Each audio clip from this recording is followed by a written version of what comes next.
Hi, my name is David Campt, and I'm the author of Read the Room for Real, the first book about how to use audience polling to make meetings better. One of the things I discovered in writing the book is that there's a simple way of thinking about meetings that is not only useful if you're using polling, but even useful if you're not using polling. And that is this. You can think about meetings as having three modes, basically. One mode might be called download mode. That's when one person is talking to many. So think of a classroom situation or a panel discussion.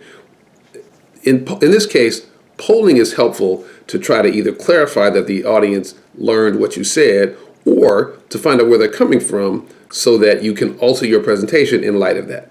I used this mode one time with helping William Collins, a leading climate scientist, who didn't have to persuade his audience that climate change was caused by human beings because we already knew from the beginning that the audience already believed that. A second mode of meetings is feedback mode, where it's many people talking to one person. This is the use of polling for public health assessments, where you can really find out where everybody's coming from and see the nature of an issue. One example of this is I used it to do a public health assessment for a remedial summer program for youth. And we discovered that youth were using a lot more drugs than we thought, and they had parents who were less well educated than we thought. And that fact helped help my client get more money and alter their programming. A third mode for meetings is crosstalk, and that's when many talking to many.